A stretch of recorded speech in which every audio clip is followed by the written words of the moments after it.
My name is Lee Moore, and this is the Chinese Literature Podcast. Today, we are looking at something very contemporary. We are going to do a novel that was written in Chinese in 2012 and translated into English only in 2016.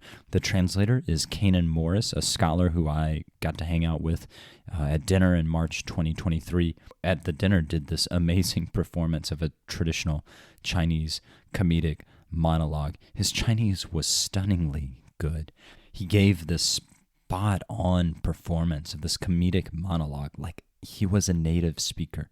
Kanan's at Boston University. He studies xiangsheng crosstalk, a form of comedy that actually requires two people. So not all that different from the comedic monologue that he was performing there. If you want to try and figure out what xiangsheng is, think about Abbott and Costello, who's on first, that kind of thing. That's what xiangsheng is. Kanan had this translation of Ge Fei's Invisibility Cloak. The translation itself was put out by the New York Review of Books Classic Series, and it won the Susan Sontag Prize for translation. So the translation itself into English has been fairly well regarded. Who is Ge Fei? Ge Fei is one of those writers who is up there with Yu Hua as one of the top contemporary writers coming out of China now. Ge Fei's real name is Liu Yong. Ge Fei is his pen name. Ge Fei is a Chinese phrase that means to correct wrong and evil ways.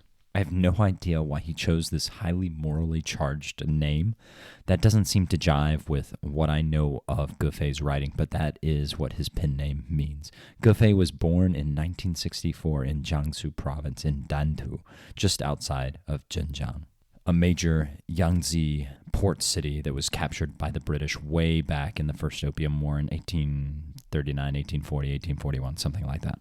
Ge Fei did his undergrad work and his graduate work at East China Normal University. Normal University, sometimes people ask me, why do they call it a normal university? What makes it normal? So the reason is there's an older phrase in English, normal college, that is just an old way to say teacher's college.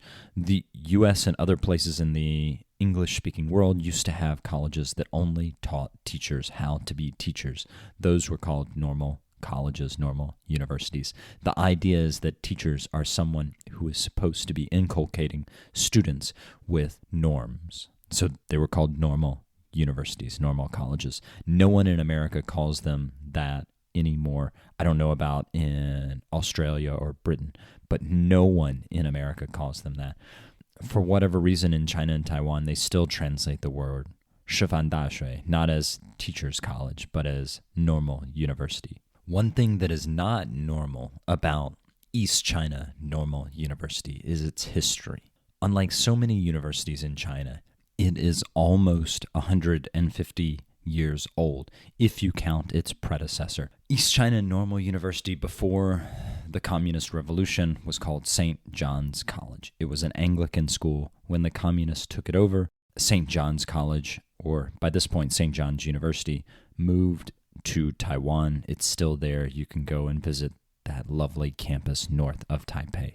When the CCP reorganized what was left of the university, both in terms of faculty and in terms of the buildings that St. John's University had left behind, they turned it into East China Normal University, combining different universities into this thing.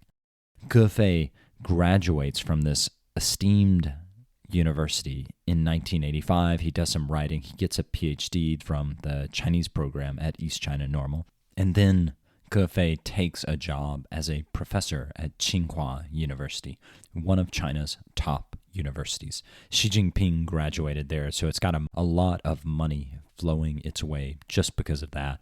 In addition to that, it's always been one of China's best universities. Ge Fei teaches in the Chinese department there at Tsinghua University. He's won numerous awards. So in 2014, this novel that we're talking about today, The Invisibility Cloak, it won the 2014 Lu Xun Literary Award. In 2015, Ge Fei's Jiangnan Trilogy won the Maodun Literary Award. In addition to all that, he is the vice chairman of the Beijing Writers Association, a very prestigious position in the state-sponsored literary world. So he has gotten a lot of recognition. He teaches at one of China's top universities. He's won China's top literary awards. He's in the administration of this top Chinese literary association. And, okay, we've talked about who Ge Fei is. What about this novel? So this novel is in English called The Invisibility Cloak. The title in Chinese, if you want to get really technical, it's something more like clothes that allow you to make your body invisible. I think the publisher, recognizing that that was really a mouthful, also they wanted to try and popularize the novel. They took this language from Harry Potter, The Invisibility Cloak, which is a totally legit translation, and they created this title out of that. The novel was first published in a magazine called Harvest, Shou Huo, in March of 2012. Then it was published as a standalone novella, the kind of thing that you can buy in a bookstore in May of that year. It's very short. The audio version on Audible is less than 4 hours long, so super short. In that space between a novel and a novella, the novel itself is about a man. We're never given the narrator's name. It's told in the first person, and the narrator is just referenced as I, 我. He is a normal man from that time and place growing up in these areas of Beijing, sometime in the era after China has opened up to the world. The narrator is obsessed with classical Western music, and that leads the narrator into this job of installing fancy stereo equipment, mostly in the houses of really rich people. They're in the Deng Xiaoping, Jiang Zemin, Hu Jintao era of China, rising up, getting richer. Like I mentioned, the narrator loves Western classical music, and occasionally, because of his knowledge of music and his knowledge of stereos, he walks into some fantastic deals. At one point, he goes to the estate sale of one of his rich customers. His client has died, and the narrator snags one of the world's top sound systems.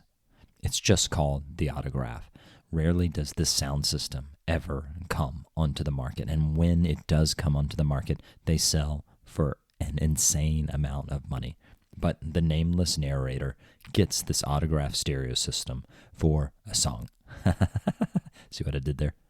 Okay, the nameless narrator picks up this stereo equipment for very little money because no one else at the estate sale knows how valuable the stereo system is. The narrator keeps the stereo system for himself, and he just installs it and listens to it. The narrator has a beautiful wife. Her name is Yu Fun. His mother tells him not to marry her. He does anyway. She runs around on him a bit. The marriage fails, just as his mother said it would. So he moves in with his older sister, but his brother-in-law really is not cool with this, and his brother-in-law really wants him out of the house and is just being a total jerk about getting him to move out.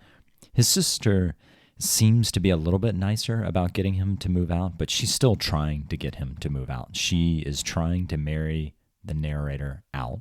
She arranges a date for him, but the woman she arranges the date with, she just doesn't do it for him. Her name is Meiju. Meiju, the narrator tells us, looks okay. He doesn't like Meiju's lisp, but for a brief second, there's a point in the novella where he imagines himself living with Meiju. But then he realizes it could never work out because her house is so small. He doesn't know where he would put his stereo equipment. Where is he going to put that awesome Autograph sound system that he has?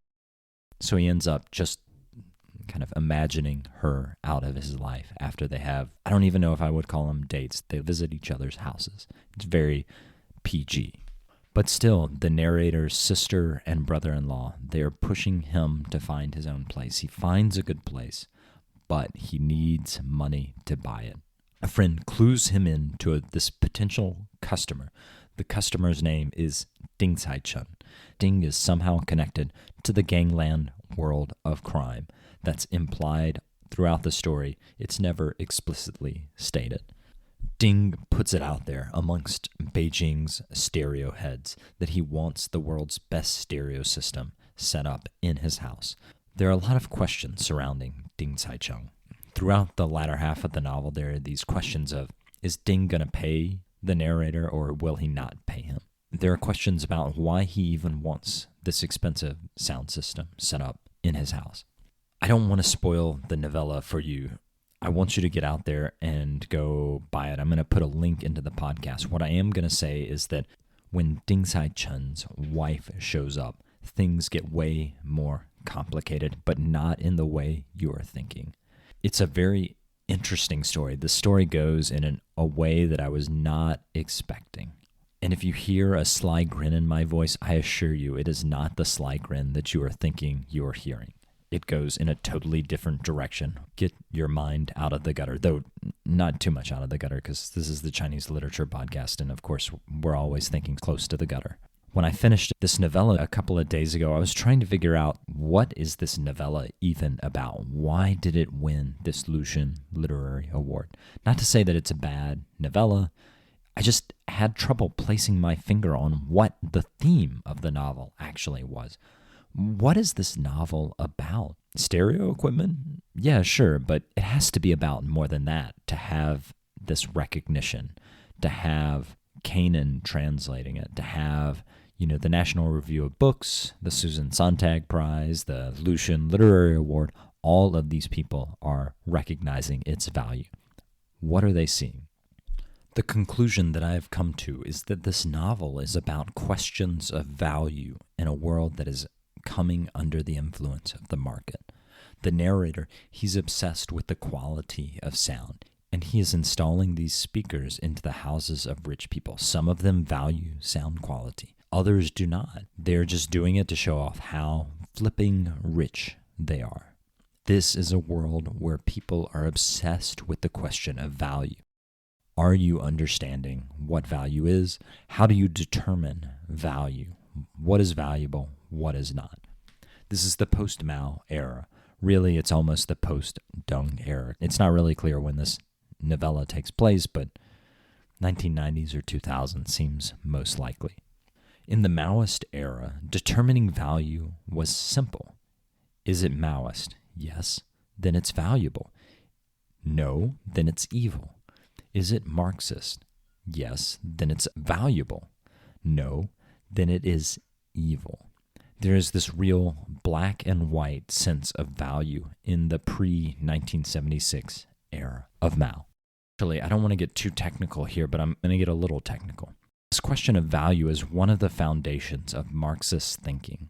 Marx is thinking about the labor theory of value. That's one of the core tenets of Marxism. Everything Marx wrote on economics is based on what's called the labor theory of value.